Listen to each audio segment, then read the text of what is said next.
Length ఎక్కువైపోతుందని చెప్పలేదు, ఒకటి రెండు విషయాలు చెప్పేస్తాను. ఏంటంటే ఆయన యూట్యూబ్ ఫాలోయింగ్ గురించి ఆయన మాట్లాడారు. యూట్యూబ్లో నాకెంతమంది సబ్స్క్రైబర్స్ ఉన్నారో నీకెంతమంది సబ్స్క్రైబర్స్ ఉన్నారో చూసుకో తమ్ముడు ఒకసారి అన్నాడు. అన్నయ్య, నువ్వు వీడియో ఛానల్ ప్రారంభించి ఎన్ని రోజులు అవుతుంది, మేము ఛానల్ పెట్టి ఎన్ని రోజులు అవుతుంది, నువ్వెన్ని వీడియోస్ పెట్టావు, మేమెన్ని వీడియోస్ పెట్టాం, నువ్వు ఎప్పుడో 2 సంవత్సరాలు 3 సంవత్సరాల నుంచి కొన్ని వందల వీడియోస్ పెట్టావు, మేము ఈ మధ్య కదా 10 వీడియోస్ పెట్టలేదు. ఇంకా నీకు 5,000 మంది ఉంటే మాకు కనీసం 1,100 మంది ఎంతమందో ఉన్నారు కదా ఈ మధ్య పెట్టిన ఛానల్కి.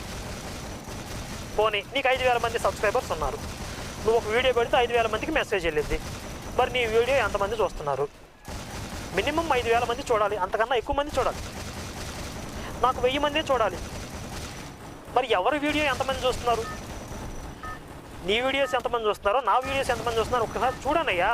యూట్యూబ్ సెర్చ్ చేసి వీడియోస్ ఎంతమంది చూస్తున్నారో